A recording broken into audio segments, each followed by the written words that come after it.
Kuya William, alam ko na ang ginawa mo. Alam ko na nagkabit ka ng mga CCTV dito sa bahay. Doon mo ako pinapanood. Huwag mo siyang inaakusahan ng kung ano-ano. Eh wala ka namang ebidensya. Ayan! Yan ang ebidensyang hinahanap mo! Nakikita mo, may CCTV sa kwarto ko, sa banyo ko. Sinisilipan ako ni Kuya William. Hindi ka niya magugustuhan, Ate Grace, dahil biktima ka ng rape at isa kang maduming babae! Kung nag-decide si Mama na maglagay ng mga CCTV sa buong bahay, wala akong magagawa doon. Pero pinapanood mo ko. Nakikita mo ang mga bagay na hindi mo dapat nakita. You invaded my privacy! Hindi mo ba alam na pwede kitang idemanda? Violation yan sa karapatan ng mga babae! Then do it! Wala akong ginawang masama sa'yo. I come into this room, I fix things. Hindi ko pinapanood ang monitor na yan. Kahit ano pang pagdadahilan mo, hindi mo na ako makukumbinsi. Ang tagal ng masama ang kutob ko sa'yo. At hindi ako titigil hanggat hindi ko napapatunayan na tama ako. Yeah! Sabihin mo nga sa akin, William, bakit ka pumapasok sa kwartong yun? Minsan lang yun pag may pinapakuha si Mama. Hindi ka man lang ba natuksong silipan sa Ate Grace?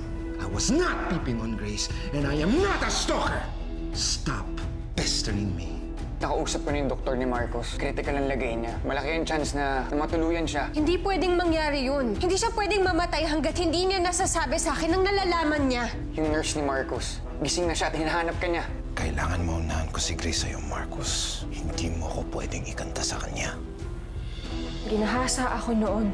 Ngayon, sa ginawang paninilip ni Kuya William, parang ginahasa ulit ako.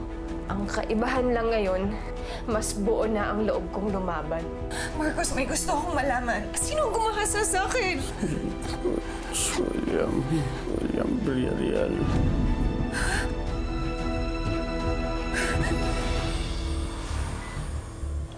Marcos, sigurado ka ba? Magsalita ka, Marcos! Sigurado ka ba si Kuya William ang gumahasa sa akin? Oo. Siyang gumasa sa'yo. Yung tattoo niya sa kamay. Yung tattoo niya sa kamay. Paano mo nalaman?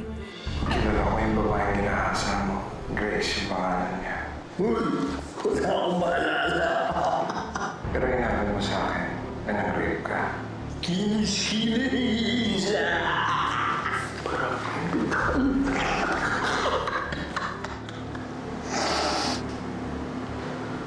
Pagkamanan na ng buhay mo. Ikaw na lang ang umako ng pang-rape kay Grace. Hindi niya na pwede malaman na ako yun. Marcos, magsalita ko! Sigurado ka ba talaga? Si Kuya William ba talaga ang gumahasa sa akin? Marcos, sagutin mo ako, please! Marcos, siya ba ang rapist ko? Nandun ka ba nung gabing yon, ha? Kasabot ka ba niya? Umamin ka sa akin, Marcos! Anong naloob? Saan nagsabi sa akin ng baby doll? Baby doll.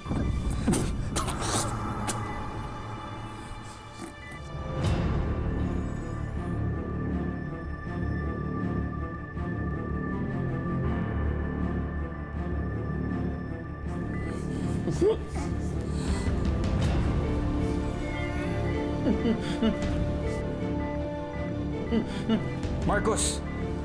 Marcos! Ano nangyari? Marcos! Sandali lang. Nurse! Nurse! Nurse, tulong! Nurse! Nurse! Marcos, magsalita ka! Nurse! Nurse, tulong! Nurse! Nurse! Marcos, magsalita ka! Marcos! Marcos, magsalita ka, please! Kailangan pa kita sa kaso ko, please! Marcos!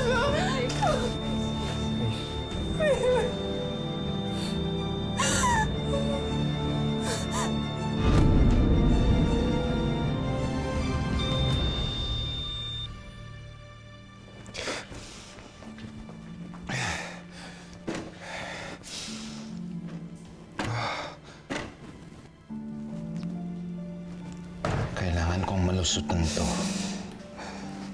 Babe? Are you okay? Chari, matulog ka na. I'm tired. Babe, tungkol ba to sa CCTV? Alam mo, huwag mo nang isipin yun. I trust you. Shut up! Babe, ano bang problema mo? Bakit ba pati sa akin nagagalit ka? Chari. Matulog ka na. I need to think. William, kausapin mo naman ako. Bakit ka ba ganyan, ha? It's like you're baked. Nagda-drugs ka ba ulit? Tama ka ba? Bobo, bingi? Ba't di mo ko maintindihan? Sinabi ko ayoko nang kausap. Umalis ka na.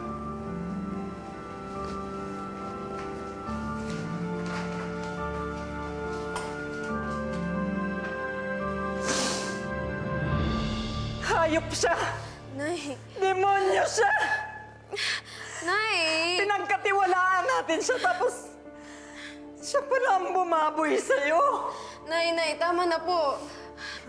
Nay, kailangan pa natin ng sapat na ebidensya para mapatunayan na totoo ang sinabi ni Marcos. Ano pa bang ebidensya ang gusto mo, ha, Grace? Yung pagkabit niya ng CCTV, hindi pa ba ebidensya yon na pinagnanasahan ka niya? Kaya alam na alam ko, sigurado ako na siya ang gumahasa sa'yo. Gagantihan ko sa hayop siya. Sinira niya ang buhay mo. Sinira niya ang buhay natin lahat. Pupuntahan ko siya. Magbabayad sa atin niya. Hayop na yan! Nay! Nay, sandali. Kailangan natin kumilos ng maayos. Malinaw sa atin na may deception na ginawa si Kuya William. Pinasakay niya tayo, pinaniwala. Para ano? Para pagtakpan ng mga kasalanan na ginawa niya noon? Oras na mapatunayan ko na siya nga ang gumawa nun, sisiguraduhin ko na makakaganti ako sa kanya. Ipapakulong ko siya. Pero Grace, given na totoo ang sinabi ni Marcos, we know na maihirap itayo ang kaso based sa statement ng isang deceased na tao. But we still have the CCTV. At maghahanap pa tayo ng iba pang mga ebidensya. Grace, malakas ang laban mo. Handa kaming tulungan ka. Grace, sandali. Paano si Chari? Baka kung anong gawin niya sa kapatid mo, Grace, tulungan natin si Chari. Susubukan ko po siyang tawagan. Hindi. Pupuntahan ko siya, babawiin ko ang kapatid ko. Grace, bakit ikaw pa? Kami na lang, hayaan mo na kami. I don't think makakatulong sa atin yung gagawin mo, Grace. Kailangan ngayon mas mag-ingat ka because we're dealing with a dangerous man. He will deny it for sure. Pero paano kung may gawin na naman siyang masama before we can pin him down? Kung halang nga ang bitukan niya at guilty siya, hindi ako dapat matakot sa kanya. Hindi na ako magpapapigil sa trauma na iniwan ang ginawa niya sa akin!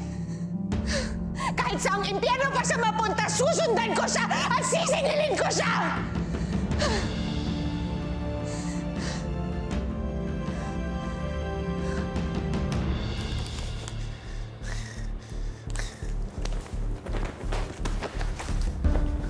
William, saan ka pupunta? May business convention akong kailangan i-attend. Ha? Eh bakit parang ang biglaan naman? William, teka lang ha. Nawiwirdohan na ako sa'yo. Ano bang problema mo? Wala. Wala. Okay?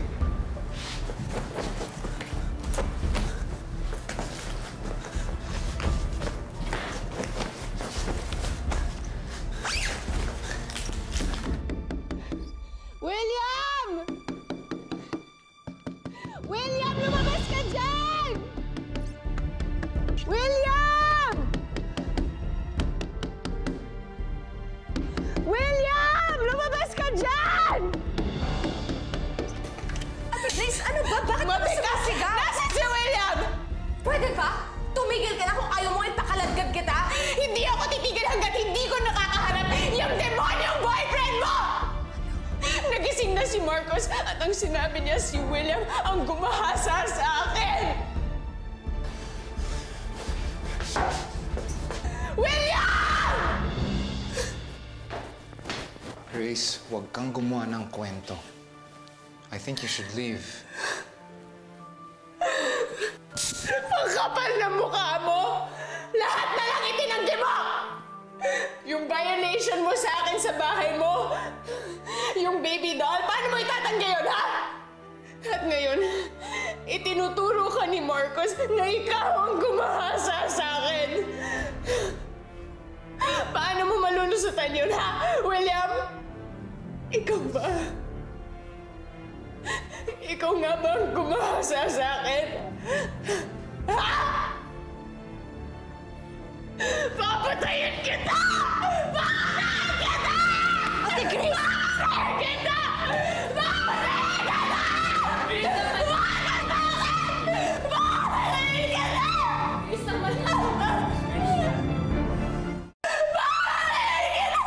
Ang tagal-tagal kong hinanap kung sino ang gumahasa sa akin! Yun pala, all along, nandito lang siya sa tabi ko! Ikaw pala! William! Ikaw pala! Ang kapal na mukha mo! Pinilit mong maging malapit sa akin para hindi ka mapagbintangan. Tinuring kitang pamilya. Pues tapos na ang pagpapanggap mo. Tumigil ka na at bawiin mo lahat ng sinabi mo! Kung walang kasalanan yung boyfriend mo, bakit parang natatakot siya? Bakit nabahag yung buntot niya? Charlie! Don't tell me naniniwala ka sa mga to. Charlie! Charlie, alam mo, ang lahat ng pinagdaanan ko simula nang maghahasa ako. Halos mamatay ako at hindi lang ako yung nasira, Charlie. Pati pamilya natin! At yung nangyari kay tatay, kasalanan niya yan! Kasalanan niya! You think that was me? You think that was me? Ha? Ako yung rapist mo! Shari, huwag ka maniwala dito. Nag-iimbento siya dahil desperada siya. Shari, umalis ka na dito bago ka pa mapahawak ng lalaki yan! Lumalakas ang ebidensya laban sa'yo, William. At sigurado ako, konting panahon na lang, makukulong ka na! Tumigil ka lang!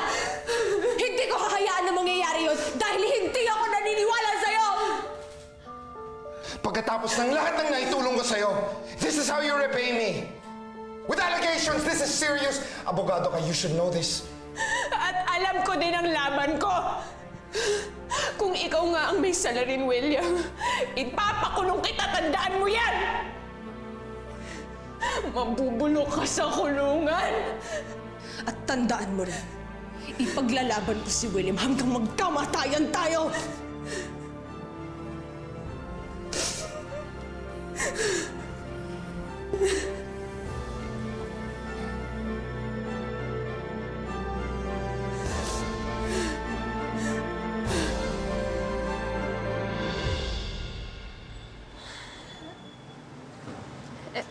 Edward, kahit na tinuro ni Marcos si Kuya William,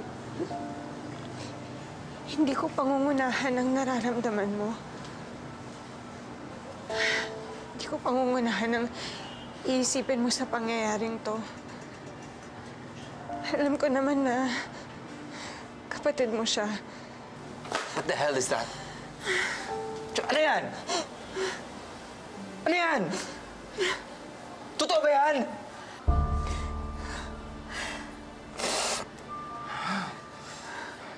You know what, Grace? Ilang taon na ako naghahanap ng hustisya para sa'yo. You and I, we have been through hell. Sigurado ba tayo dito? Do you know what this is saying? Sinasabi nito, my God. Grace, sinasabi nito na baka si Kuya William yung rapist mo eh. Sorry, Edward, hindi ko na dapat sinabi sa'yo. Alam kong madami kang iniisip, pero kasi... Grace, ano yung gagawin ko dito? Grace, wala akong magagawa para sa'yo dito. Nagpapaka-inutil na ako dito. I'm stuck here! Ano? Wala na akong magagawa para sa'yo. Kung tama, kung totoo yung accusation kay Kuya William, ano yung magagawa ko para sa'yo? Grace, alam mo naman, you and Kuya William, okay? Dalawa kayong mahalaga para sa akin. Please. Edward, sa bandang huli, ang katotohanan pa rin ang pinakamatimbang. Pero sa punto pa lang na ito, lumalabas na hindi talaga pwedeng pagkatiwalaan yung kapatid mo.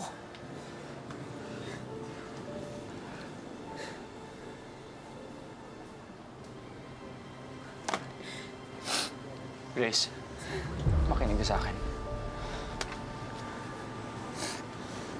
Wala akong hindi babanggain para sa'yo. Kahit sarili kong pamilya, mananagot sila dahil sa ginawa sa'yo. If your rapist is really Kuya William, God help me, papatayin ko siya. Grace, I promise you, I swear on my life, papatayin mo si Kuya William. I'm so sorry. I'm so sorry. I'm sorry, Edward. I had no idea. I didn't know. I'm sorry. I'm so sorry.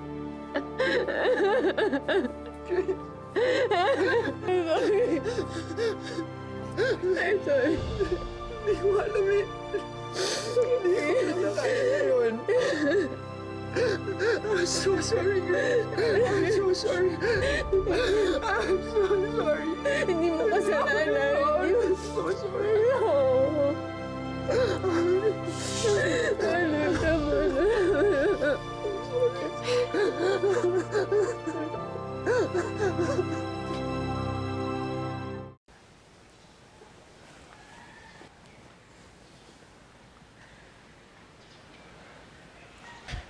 Papa.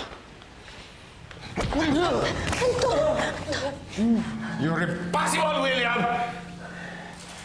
Anong ginawa ko? Totoo ba ito? Na ikaw nang rape kay Grace? Ha? Totoo ba ito? Tita, no. Nagsisinungaling si Ate Grace. And I'm so sorry na pati si William nadamay sa away namin magkapatid. Ayusin mo to, William. Patunayan mo na wala kang kinalalaman dyan! Puro kayo kahihiyan!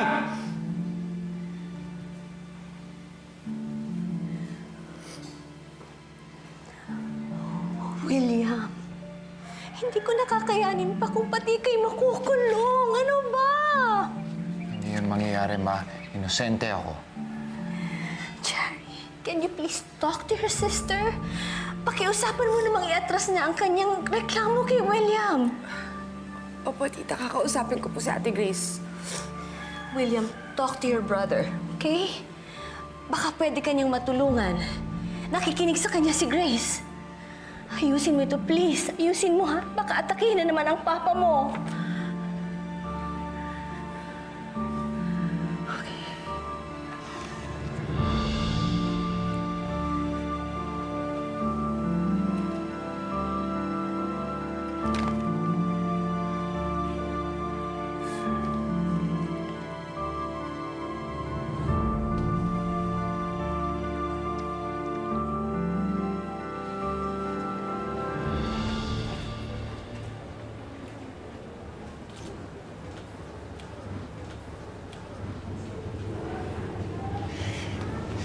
What's up, baby brother? Hey! What the hell's wrong with you? Anong ginawa mo? Pumunta ako dito to explain. I don't want an explanation. Yung pinaka-iniingatan ko. Yung pinaka-minamahal ko.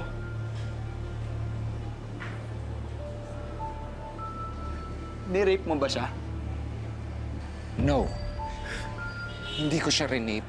Hindi ko siya ginalaw. Kapatid kita, maniniwala ka doon? Sa babae! I'm your brother!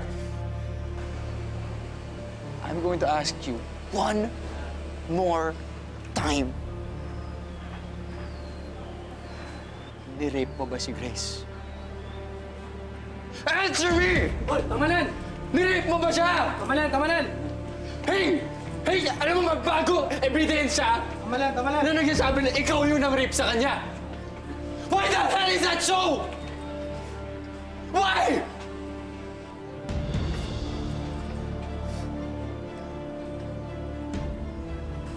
Kuya,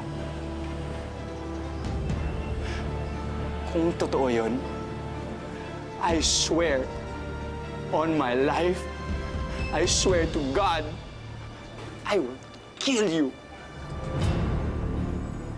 I am going to kill you!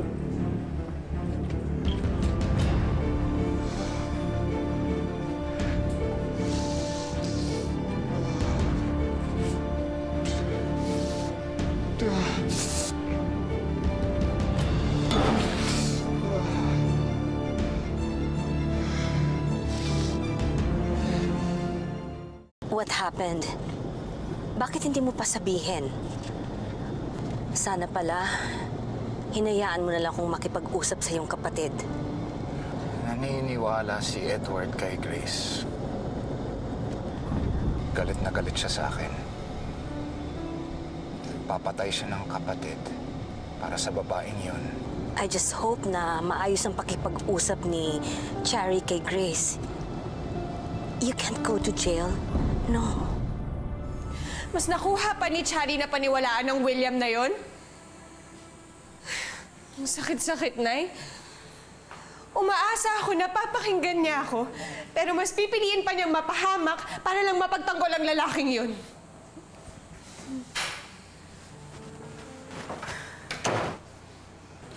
Ate Cherry?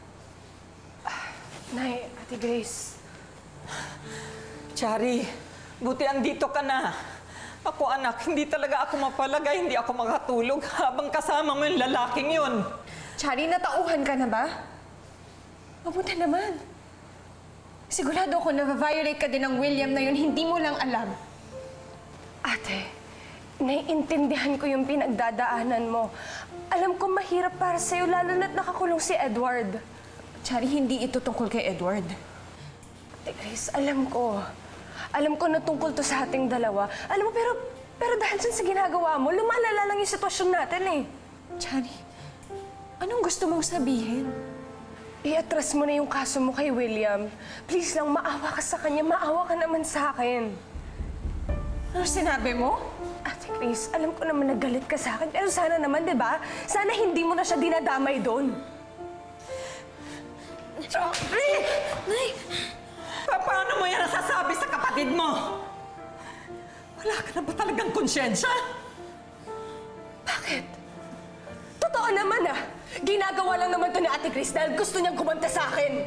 Hindi ka ba kinikilabutan sa mga sinasabi mo, Cherry? Hindi ako ganyan kababaw. Sa tingin mo ba ginusto ko na ma-rape?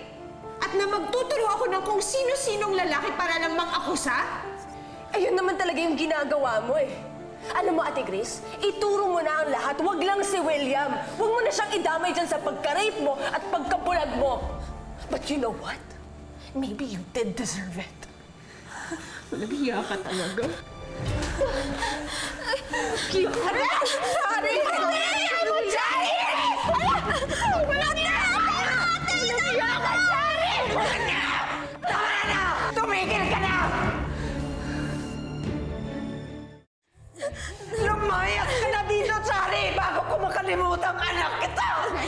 Ano? Gusto mong kampihan yung lalaking yan? Sige! Umulis ka na! Sumama ka sa demonyong yan! Nang sabay-sabay masunog yung kanan yan! Tama na! Tama na! Sige!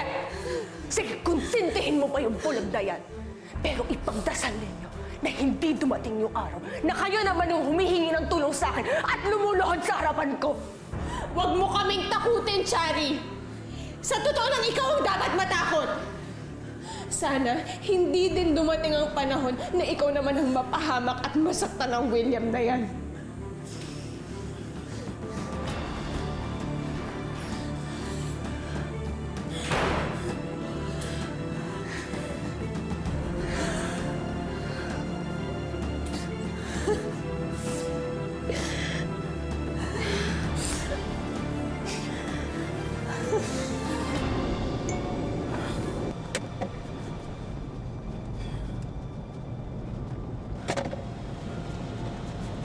Si Chari yun. Wala siyang napala. You're right. I can't go to jail. Please help me, Ma. I can't go to jail! Ano nangyayari sa'yo, William? I'm sorry. I'm sorry. You're innocent, William. Naniniwala ako sa'yo, so let me handle this. Akong bahala kay Grace. I'll talk to her.